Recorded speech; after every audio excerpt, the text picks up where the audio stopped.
जाओ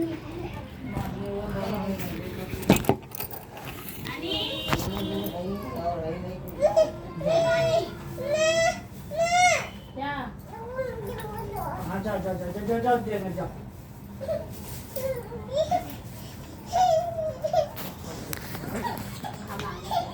अंशु ये फूल रख लीजिएगा आप लोग जो है थोड़ा थोड़ा, और जब अंतिम अध्याय होगा तो भगवान को चढ़ा देना, ठीक है। ये वो बोलो जो भी आएगा थोड़ा थोड़ा ले जाओ देखो जी बोलो बता बोलो वो बोलो जी बता रखी है वो बोलो। कुछ भी करो के दो, कैक्टस वाली खिलौने या फिर मतलब मोबाइल वोबाइल या फिर कुछ दो। इनका ले जाओ बताओ आओ तुम दोनों अलग क्यों रहे हो? ध्यान लगा के। कुछ करें क्या? नहीं नहीं आओ अब चले चले चलो नहीं क्या लगता खाली दे दिए मुझको। अरे इसमें मसाला आता रहता है ना। नहीं इसमें मसाला रहता है ना। दे दो दादी, दे दो दादी। बोलिए सत्यनारायण भगवान की जय। आज बड़े हाँ ये लो माचिस। हाँ, ये लो माचिस।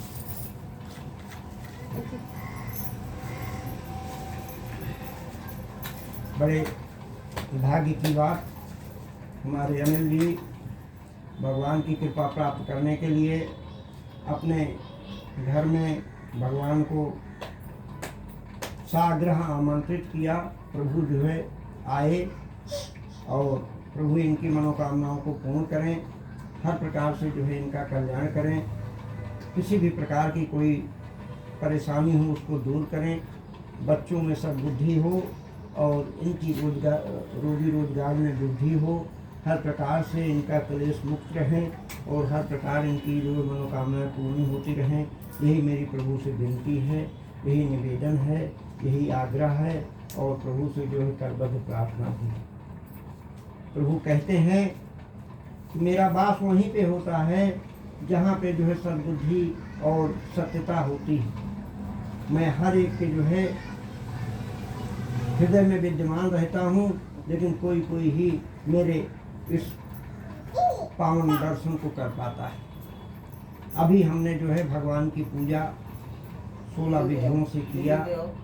कुछ चीज़ें जो है हो सकता है कमी रह गई हों, हम मनुष्य हैं, कुछ न कुछ गलतियाँ हुई रहती हैं, इसलिए प्रभु से जो है हम विनती करते हैं, प्रार्थना करते हैं कि प्रभु जो है हमारी गलतियों को क्षमा करें और मेरे ऊपर अपना उपकार करें। इसके लिए हम प्रभु से निवेदन करते हैं।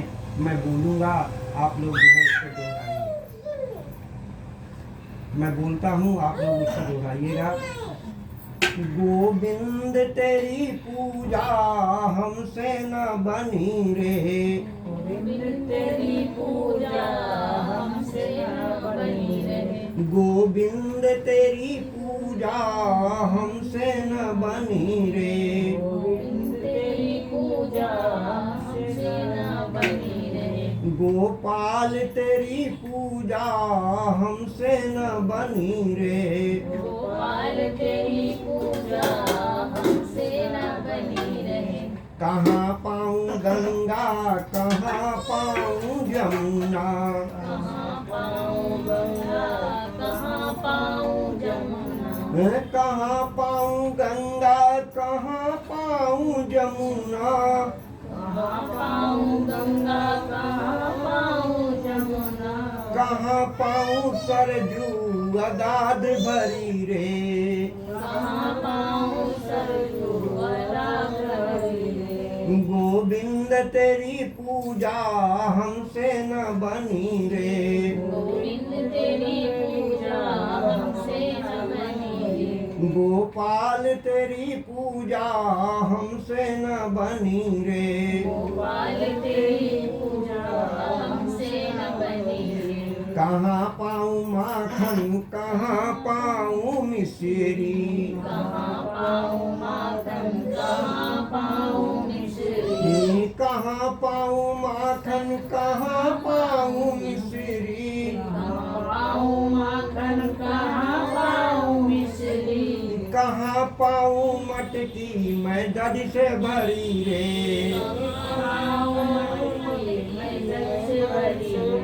गोविंद तेरी पूजा हमसे न बनी रे।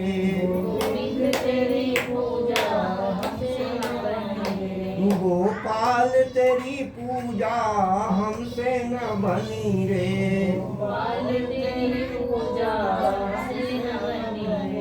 कहाँ पाऊँ राधा कहाँ पाऊँ रुक में। कहाँ पाऊँ राधा कहाँ पाऊँ रुक मिले। कहाँ पाऊँ ललिता सुहाग भरी रे।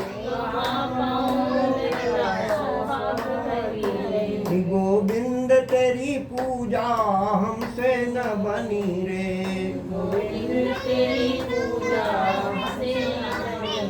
श्याम तेरी पूजा हमसे न बनी रे। कृष्ण तेरी पूजा हमसे न बनी रे। बोलिए वृंदावन बिहारी लाल की जय। सत्य भगवान की जय। सत्य महाराज की जय। आइए हमने जो है प्रभु से विनती कर ली, निवेदन भी कर लिया। प्रभु के जो है अपने मुखार बिंदु से उनकी जो है स्तुति भी कर ली। प्रभु प्रसन्न हो और मेरी मनोकामनाओं को पूर्ण करें, यही मेरी प्रभु से विनती है। आइए हम लोग कथा पर चलते हैं। एक समय की बात है, नैमिषारण्य के तीर्थ स्थल पर 88,000 ऋषि मुनि लोग आपस में बैठ करके विचार विमर्श कर रहे थे। ये कराल कलयुग आ गया है, इसमें कैसे जो है मनुष्यों की रक्षा होगी, कैसे लोग जो है सुखी संपन्न होंगे। किसी को कोई उपाय नजर नहीं आ रहा था। उसी समय जो है व्यास जी के परम से सूर्य जी महाराज वहाँ पे पधारे हैं। उनको देख करके जो है सभी ऋषि मुनि लोग खड़े हो जाते हैं और दंडवत प्रणाम करते हैं। प्रभु कहते हैं कि प्रणाम करने में इतनी बड़ी शक्ति है कि जो काम आप धन से नहीं कर सकते, बल से नहीं कर सकते हो, अगर किसी के पैर छू लो, किसी के चरणों में नतमस्तक हो जाओ तो काम आपका हो जाता है। सूर्य जी महाराज कहते हैं जब उन्होंने दंडवत प्रणाम किया तो प्रभु प्रसन्न हो जाते हैं। यहाँ पे एक बात मैं आपको और बता दूं कि दंडवत प्रणाम सिर्फ पुरुषों को ही करना चाहिए, स्त्री को कभी भी दंडवत प्रणाम नहीं करना चाहिए। क्योंकि पृथ्वी माता जो है वो भी एक माता है और दूसरी माता के स्तनों का भार जो है वो सह नहीं सकती हैं, इसलिए कभी जो है उनको दंडवत प्रणाम नहीं करना चाहिए। कभी भी प्रणाम करें तो झुका कर से कर ले, लेकिन कभी जो है दंडवत प्रणाम नहीं करना चाहिए। ये हमेशा ध्यान रखना चाहिए। सूर्य महाराज कहते हैं जब उन्होंने प्रणाम किया तो उन्होंने देखा कि सभी लोग दुखी हैं, क्योंकि आंखें हमारी जो है 6 चीजें बिना कहे बता देती हैं। भय विवेक आलस अमल सुख दुख हेतु अहेतु मन महीप के आचरण नयन दीर्घ लख ले। ये 6 चीजें जो हैं आंखें बिना बताए जान लेती हैं। अगर आपके अंदर जो है किसी के प्रति दुख है, कोई चीज जो है आप किसी चीज को जानने की आप जान रहे हैं, जिज्ञासा है, कहीं पे आपको भय है और आपने कहीं शराब पिया हुआ है, नशा किया हुआ है, या आपने जो है आलस किया हुआ है, या कहने का मतलब निद्रा में है, तो बिना कहे आंखें बता देती हैं। इसमें कहने की जरूरत नहीं पड़ती। जब उन्होंने देखा कि सभी लोग दुखी हैं, सूर्य महाराज कहने लगे कि हे ऋषियों, आप लोग दुखी क्यों हो, क्या बात है। कहने लगे कि हे प्रभु, हम लोग जो है कहीं भिक्षा मांगने के लिए जाते हैं तो वहाँ पे भिक्षा नहीं मिलती है और लोग तरह तरह से हमको प्रताड़ित करते हैं, हमारा उपहास उड़ाते हैं। सूर्य जी महाराज ने कहा कोई बात नहीं, इसका उपाय मैं आपको बताता हूँ। उन्होंने स्नान ध्यान किया, व्यास गद्दी पर बैठे। उन्होंने कहा हे ऋषियों, एक समय की बात है, नारद जी महाराज जो है भजमन नारायण करके जब पृथ्वी लोक पर पधारे तो वहाँ पे उन्होंने देखा कि सभी लोग जो है पाप कर्मों में लगे हुए हैं। कोई किसी का धन छीन रहा है, कोई किसी का धन चुरा रहा है, कोई जो है अपने माता पिता को प्रताड़ित कर रहा है, कहीं भाई भाई में लड़ाई हो रही है, कहीं पे जो है कोई शराब पिए हुए मस्त है, कोई जुआ खेल रहा है, तरह तरह के पाप कर्मों में लगे हुए हैं लोग। नारद जी ने इस चीज को देखा, बड़े दुखी हुए और इसका उपाय जानने के लिए मेरे प्रभु के जो है विष्णु लोक में जाते हैं। वहां पर जाकर के उन्होंने देखा कि मेरे प्रभु जो है क्षीर सागर में शेषनाग की सैया पर लेटे हुए हैं। उनके चारों हाथों में शंख चक्र गदा पद्म है, गले में तुलसी की माला पड़ी हुई है और माँ लक्ष्मी उनके पैरों को दबा रही। आपने इस चीज पे गौर किया होगा कि माँ लक्ष्मी हमेशा विष्णु भगवान के पैरों को दबाती रहती है। क्यों? क्योंकि जो है वो लक्ष्मी माँ है और सबको धन देती हैं। लेकिन कहा गया है कि जब हमारे घर में कोई बहू आती है तो उसको हम क्या बोलते हैं कि लक्ष्मी आ गई। क्यों कहते हैं? इसलिए कि जब वो घर में आती है तो हमारे शरीर में इस कमर के नीचे का भाग जो है वो शनि का है। जिस घर में शनि का वास हो जाता है उस घर में क्या होता है, तमाम तरीके की जो है बीमारियां और तरह तरह के पाप कर्म शुरू हो जाते हैं। और ये शरीर का ये अंग जो होता है, हाथ जो होता है, लक्ष्मी का। क्यों? इसी से हम बहुत सारा धन भी कमाते हैं, सब चीजें करते हैं, इसलिए लक्ष्मी का होता है। जब वो नई बहू घर में आती है, पति की सेवा करती है, उसके चरणों को दबाती है, तो वहाँ से शनि देव जो है पलायन कर जाते हैं, भाग जाते हैं और वहाँ पे धनागमन होने लगता है और वहाँ पे स्वर्ग का वास हो जाता है। इसीलिए जो है कहा जाता है कि घर में जो है लक्ष्मी आ गई, लक्ष्मी। माँ लक्ष्मी इसीलिए करती हैं कि कहीं शनि जो है उनके ऊपर भी ना हावी हो जाए, आक्रमण कर दे, इसीलिए जो है वहाँ पे उनकी सेवा करती है। जब उन्होंने देखा कि माँ लक्ष्मी उनके पैरों को दबा रही हैं, नारद जी महाराज जो है भाव विह्वल हो जाते हैं, रोने लगते हैं। उनके आंखों से आंसू गिरने लगता है। उनकी आवाज़ को सुन करके मेरे प्रभु जो है अपने नेत्रों को खोलते हैं तो देखते हैं कि नारद जी भाव विभोर होकर के रो रहे हैं। उन्होंने उठ करके पूछा, नारद जी आपको कौन सा दुख हो गया जो आप इतना रो रहे हैं? दुखी कौन मनुष्य होता है? जिसके पास माया होती है, पुत्र होते हैं, पुत्री होती है और तरह तरह के उसके पास में धन आना और जाना लगा रहता है, वही दुखी होता है ना। लेकिन नारद जी के महाराज के पास में तो कोई दुख की बात ही नहीं। उनके पास न बाल थे, न बच्चे थे, न उन्होंने शादी ब्याह किया था, कुछ नहीं किया था, वो दुखी क्यों थे? प्रभु ने पूछा, नारद जी आपको क्या दुख हो गया? कहने लगे, प्रभु मैं जो है इस समय पृथ्वी लोक से आ रहा हूँ और वहाँ के प्राणियों का दुख मुझसे नहीं देखा गया, इसीलिए मैं आपके पास उनका उपाय जानने के लिए आया। कहने लगे, हे नारद जी आपका तो जन्म ही सबके कल्याण के लिए हुआ है, इसलिए मैं इसका उपाय आपको अवश्य बताऊंगा। और इसका उपाय है सत्यनारायण भगवान की पूजा। जो इनकी पूजा मन कर्म वचन तन मन धन से करता है उसका निश्चय ही कल्याण होता, निश्चय ही कल्याण होता, निश्चय ही कल्याण। नारद जी महाराज कहने लगे, सत्यनारायण भगवान की पूजा, ये तो नाम मैं पहली बार सुना हूँ। दिन कितने होते हैं? 7। 7 दिन सबके तो बटे हुए हैं। आज कौन सा दिन है? शनिवार। किसकी पूजा होती है? शनिदेव महाराज की। रविवार को किसकी पूजा होती है? सूर्यदेव महाराज की। आपके यहाँ तो बहुत बड़ा छठ का त्योहार होता है, लेकिन हमारे यहाँ जो है सूर्य की पूजा कोई करने को तैयार नहीं, जबकि सबसे बड़ा जो है भाग्य को बदलने वाले सूर्य भगवान ही हो। आपके स्वास्थ्य को सुरक्षित रखने वाले, आपकी आंखों में तेज देने वाले सूर्य भगवान हैं। और उनके लिए क्या चाहिए?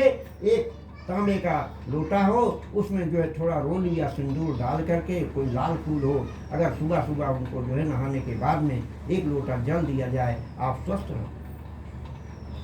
लेकिन हमारे सनातन में ये चीजें भूलते जा रहे हैं लोग, क्योंकि ये सबसे बड़ी जरूरी चीज है। तो उन्होंने कहा कि हे ऋषियों, हम जो है आपको बताते हैं कि रविवार के बाद कौन सा दिन आता है? सोमवार किसकी पूजा होती है? शंकर भगवान की। मंगलवार को किसकी पूजा होती है? बजरंगबली की। बुधवार को किसकी पूजा होती है? गणेश भगवान की। बृहस्पतिवार को किसकी पूजा होती है? विष्णु भगवान की। शुक्रवार को किसकी पूजा होती है? लक्ष्मी जी की और संतोषी माता की। तो 7 दिन तो सबके बटे हुए हैं, इनकी पूजा किस दिन होगी प्रभु? प्रभु मुस्कुराने लगे, कहने लगे नारद जी, इनकी पूजा के लिए कोई दिन नहीं निश्चित है, कोई समय नहीं निश्चित है, मात्र 2 चीजें निश्चित है। कहने लगे बताइए प्रभु।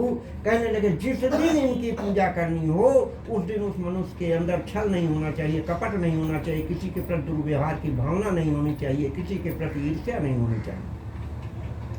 कहने लगे बताइए प्रभु दूसरी बात। कहने लगे इनका नाम जो है सत्यनारायण भगवान है, इसलिए जिस दिन इनकी पूजा करनी हो कम से कम जो भी पूजा को सुने करे उसको जो है झूठ नहीं बोलना चाहिए। इन 2 वचनों का पालन करता हुआ और मन कर्म वचन से अगर इनकी पूजा को करेगा तो उसका निश्चय ही कल्याण। नारद जी ने कहा प्रभु ठीक है, मैंने आपकी ये बातें सुन ली, लेकिन बताइए नए भगवान हैं तो इनकी पूजा में सामग्री क्या क्या लगे? कहने लगे देखो भाई, हमको कदली फल, केले का फल बहुत प्रिय है। अगर केले का फल नहीं तो केले का पत्ता, कोई केले का अंश जरूर है। उसके बाद गाय का दूध हो, उसमें गुड़ या चीनी मिलाकर मेरा जो है चरणामृत बनाए। गेहूं या चावल का आटा हो, उसको सवाया जो है मेरा नैवेद्य बनाए। प्रेम सहित बंधुओं के, भाई बंधुओं के साथ मिलकर के मेरी कथा का श्रवण करे और अपने मन में, अपने मन के जो भी विचार हैं उनको व्यक्त करे। प्रभु उसके मनोभावों को पूर्ण करेंगे और उसका जो है कल्याण करेंगे।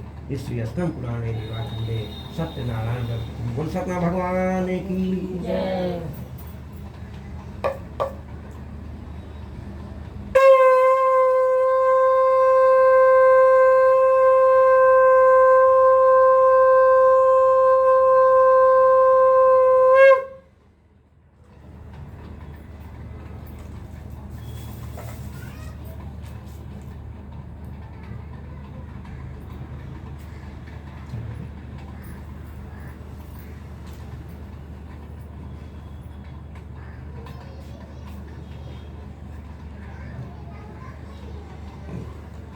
सूर्य महाराज कहते हैं किसने पहले इस कथा को किया मैं आपको बताता हूँ। काशीपुर में एक सतानंद नाम के ब्राह्मण थे, बहुत ही गरीब और भिक्षा मांग करके अपने परिवार का भरण पोषण किया करते थे। लेकिन कभी कभी भिक्षा मांगने के लिए जाते थे तो माताएं बहनें उनको देख करके दरवाजा बंद कर लेती थी। कोई मिलती थी तो कहती थी आज मैं भिक्षा देने के काबिल नहीं। उस दिन जो है बेचारे अपने परिवार के साथ भूखे पेट सो जाते थे। लेकिन मेरे प्रभु का एक नियम है, जब तक एक चींटी से लेकर हर जीव को भोजन नहीं दे देते तब तक स्वयं प्रभु भोजन नहीं करते। जिस दिन वो बूढ़ा ब्राह्मण जो है अपने परिवार के साथ भूखा रह जाता था, प्रभु भी भूखे रह जाते थे। उन्होंने सोचा ये ब्राह्मण तो मुझे जो भूखा मार लेगा, इसलिए इसका कोई उपाय करना चाहिए। उपाय करने के लिए एक बूढ़े ब्राह्मण का वेश बनाया और उसी रास्ते पे जाकर खड़े हुए जहाँ पे सदानंद जी महाराज भिक्षा मांगने जाया करते थे। उनको देख करके जो है ब्राह्मण देवता ने प्रणाम किया। भगवान ने कहा कहाँ जा रहे हो? कहने लगे भिक्षा मांगने के लिए जा रहा हूँ। कहने लगे क्या भिक्षा मांगने से आपका भरण पोषण हो जाता है? कहने लगे कभी कभी जो है भूखे पेट भी सोना पड़ता है। कहने लगे इसका एक उपाय है, करो तो बताइए ना प्रभु क्या उपाय है? कहने लगे इसका उपाय है सत्यनारायण भगवान की पूजा। अगर इनकी पूजा को करोगे तो निश्चय ही आपका कल्याण। प्रभु इनकी पूजा कैसे की जाएगी, क्या विधि है? उन्होंने जब विधि बताई तो सदानंद जी महाराज सोच में पड़ गए। बड़ी मुश्किल से तो भिक्षा मांग करके अपने परिवार का भरण पोषण करता हूँ, मैं इतनी सारी सामग्री कहाँ से लाऊं? लेकिन कहा गया है कि जा पर कृपा राम की होई, ता पर कृपा करई सब कोई। आज उन्होंने जो है हाथ में जल लेकर के संकल्प लिया कि हे प्रभु आज जो कुछ भी मुझे भिक्षा मांगने से प्राप्त होगा मैं उसी से सत्यनारायण भगवान की पूजा करूँ। जाते हैं जो माताएं बहनें उनको देख के दरवाज़ा बंद कर लेती तो वही एक एक थाली में सीधा लेके खड़ी हैं और देखते देखते उनका गठर बन जाता है। आकर के बनिया के यहाँ से भगवान की पूजा की सामग्री खरीदी, विधि पूर्वक भगवान की पूजा किया। पूजा करने से प्रभु प्रसन्न हुए और उनको जो है धन धान से पूर्ण कर दिया और कई महीनों का स्वामी बना दिया। सूर्य महाराज कहते हैं कि हे ऋषियों, जब उन्होंने जो है धन धान से जब पूर्ण हो गए तो हर पूर्णमासी को भगवान का व्रत करना शुरू कर दिया। एक दिन की बात है, पूर्णमासी का दिन था। सतानंद जी महाराज भगवान की पूजा कर रहे थे। उसी समय उन्हीं के नगर का एक भिल नाम का लकड़हारा वहाँ आया। देखा कि इस घर में पूजा हो रही है। पूजा के बाद तो सभी जानते हैं कि प्रसाद मिलता ही है। बैठ जाता है, सोचने लगा देखिए ये हैं, इनका मंदिर है, भगवान का महल बना दिया है, भगवान की पूजा कर रहे हैं। एक मैं अधम हूँ, लकड़ी बेच बेच करके थक जाता हूँ, बड़ी मुश्किल से 2 पैसे मिलते, परिवार का भरण पोषण मुश्किल से हो पाता है, तो वो मेरे ऊपर भी कोई दया नहीं। ऐसे विनती कर रहे थे, तभी देखा कि एक ब्राह्मण देवता जो है खूब स्वस्थ सा शरीर है, सुंदर से शरीर और सुंदर सुंदर वस्त्र पहने हुए हैं, हाथ में सोने का थाल है, उसमें भगवान का प्रसाद लेकर के निकले। थोड़ा नजदीक आए तो देखा, अरे ये तो वही बूढ़ा ब्राह्मण है जो लकड़ी टेक करके चलता था, कमर झुकी हुई थी, मैले कुचेले कपड़े, फटे पुराने कपड़े पहने हुए था। आज ये सुंदर सा शरीर इतना धनवान कैसे हो गया? जैसे ही नजदीक में आए उनके पैरों पे गिर पड़ता रोने लगता है। भिल लकड़हारा उनको उठा करके छाती से लगा लेते हैं। कहने लगे, हे लकड़हारा क्यों रो रहे हो, क्या बात है? कहने आप मुझे पहचान रहे हो? क्योंकि जब कोई बड़ा आदमी बन जाता, चाहे अपना भाई सगा क्यों ना हो, तो जब अपने छोटे भाई को जो गरीब होता है तो उसकी तरफ वो नजर उठा करके भी नहीं देखता। कहने लगे आप मुझे पहचान रहे हो? कहने लगे हाँ हाँ भैया, मैं वही ब्राह्मण हूँ जो लकड़ी टेक करके चलता था, कमर झुकी हुई थी, मैले कुचेले कपड़े पहने हुए था और भिक्षा मांगा करता था। कहने लगे कि तो ये आपकी दशा कैसे हो गई? कहने लगे भैया मेरा इसमें कुछ भी नहीं है, ये तो यही भगवान की कृपा का प्रसाद है, इसी से मेरा जो है धनधान से मैं पूरा हो गया। रोने लगता, कहने लगा हे ब्राह्मण देवता, हमको भी बताओ ना, हम भी इस उपाय को करना चाहते हैं। आप तो जानते हो कि लकड़ी बेच करके मेरा काम चल। उन्होंने जो है उपाय बताया। लकड़हारे ने लकड़ी के गट्ठर पर हाथ रख करके संकल्प लिया कि हे प्रभु, आज जो कुछ भी मुझे इस लकड़ी के बेचने से प्राप्त होगा, मैं उसी से सपना भगवान की पूजा जाता है। उसे उस लकड़ी का 4 दाम मिलता है। आकर के बनिया के यहाँ से भगवान की पूजा की सामग्री खरीदा, विधि पूर्वक भगवान की पूजा किया। पूजा करने से प्रभु प्रसन्न हो जाते हैं और उसको जो है धन धान से पूर्ण कर देते हैं। जब उसका अंतिम समय आता है तो प्रभु उसको जो अपने गोलोक में स्थान देते हैं। इसलिए स्कंद पुराणे रेवा खंडे सत्यनारायण वर्तु के वो सत्य भगवान की जय।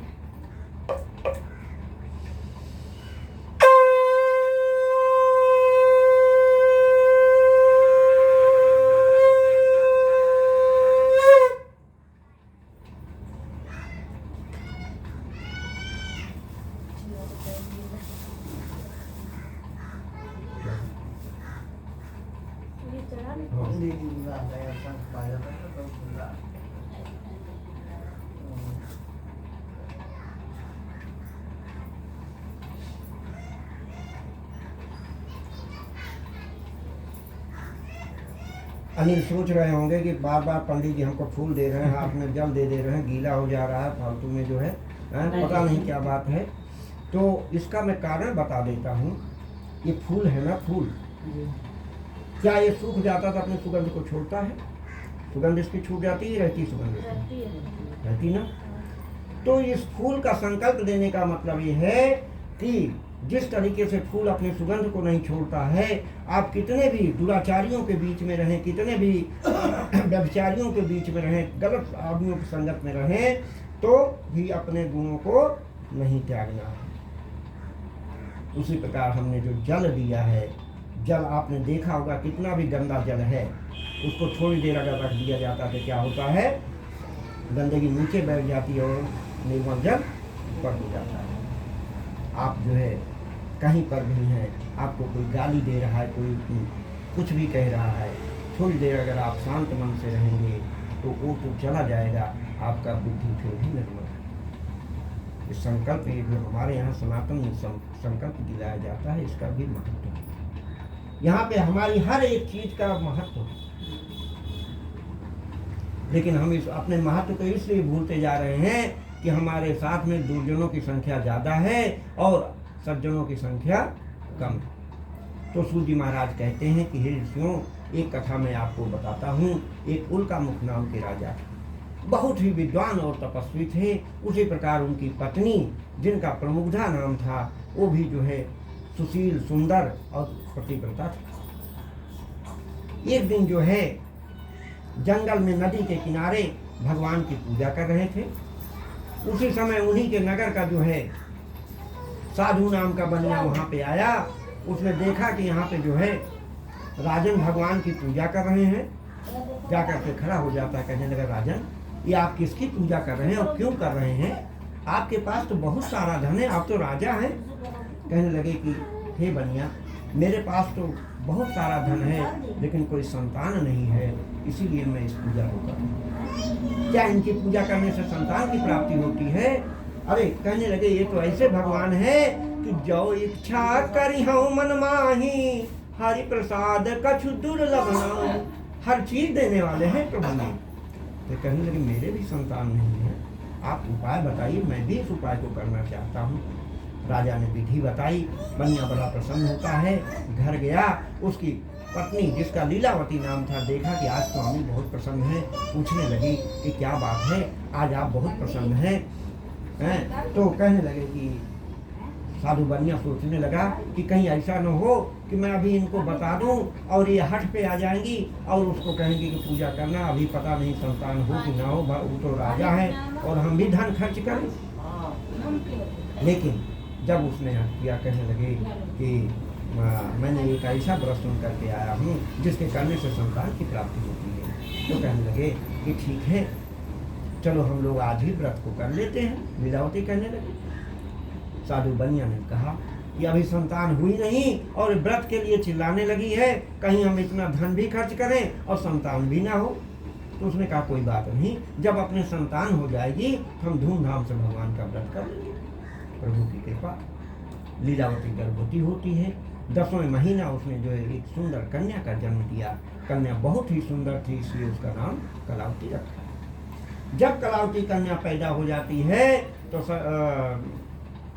लीलावती ने साधु बनिया को बुलाया। कहने लगे, स्वामी, आपने कहा था भगवान का व्रत करने के लिए, आप तो आपके जो है लक्ष्मी स्वरूपा कन्या पैदा हो गई है, क्यों नहीं व्रत कर लेते?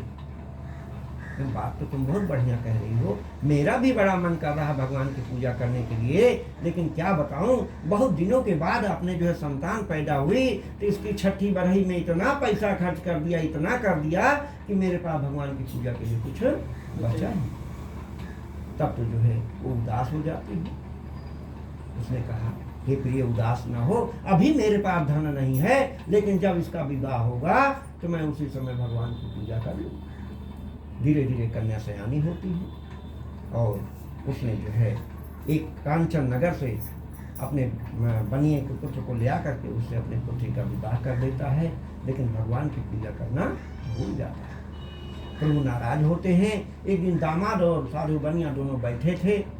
साधु बनिया ने कहा, देखो भाई, हमारा जितना धन था वो धीरे धीरे समाप्त होता जा रहा है, क्योंकि पहले हम 2 थे, 2 से 3 हुए, 3 से 4 हो गए हैं और आगे भी हमारी संतानें बढ़ती रहेंगी, तो इसलिए हमें कहीं पे कमाने के लिए चलना चाहिए। व्यापार करने के लिए जो है रत्नसारपुर नगर में राजा चंद्रकेतु के पास जाते हैं।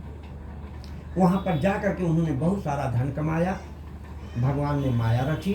एक दिन माया से 2 चोर बनाए। चोरों ने जो है राजा का खजाना चुराया और उसी रास्ते से गए जहाँ पे पहरेदार पहरा दे रहे हैं। आगे आगे चोर, पीछे पीछे सिपाही, और चोर वहाँ पहुँचे जहाँ दोनों बनिया सोए हुए। राजा का खजाना वहाँ पे रखा, वो तो माया के चोर थे, अंतर्ध्यान हो जाते हैं। और उसी समय जो है पहरेदार वहाँ पहुँच करके कहने लगे, अच्छा, तुम लोगों ने राजा का धन चुराया और यहाँ सोने का नाटक कर रहे हो, चलो अभी बताते हैं। और ले जा करके उनको राजा के समीप में खड़ा करते हैं। राजा उनको जो है जेल में बंद कर देता है और उनका सारा धन अपने पास में रख लेता है। इधर तो जेल में बंद हो जाते हैं, उधर लीलावती कलावती का जितना धन था वो भी चोर उठा ले जाते हैं। माँ बेटी जगह जगह भिक्षा मांगने लगती हैं और एक दिन भिक्षा मांगने के लिए जो है कलावती वहाँ पे जाती है जहाँ भगवान की पूजा हो।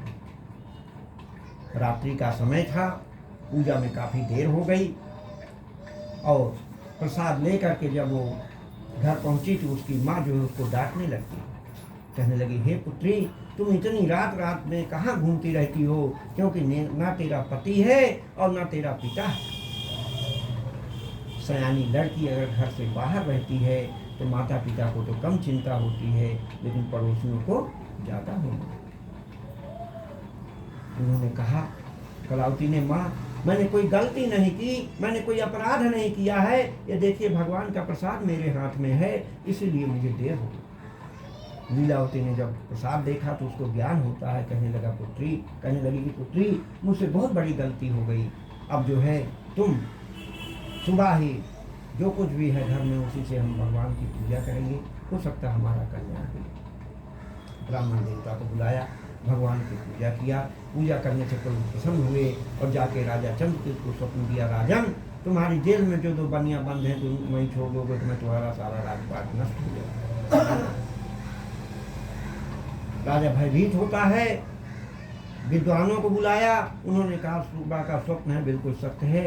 उसी समय राजा जो है आदेश देता है, दोनों बनिया को जो है जेल से बाहर निकाल करके उनको जो है नए नए कपड़े पहनाता है, दाढ़ी बाल बनवाता है और उनको जो है जितना उनका धन था उसका 4 गुना सोना चांदी हीरा मोती नौका में भर करके और नौकर जाकर के साथ में उनको जो है घर के लिए प्रस्थान कराता है।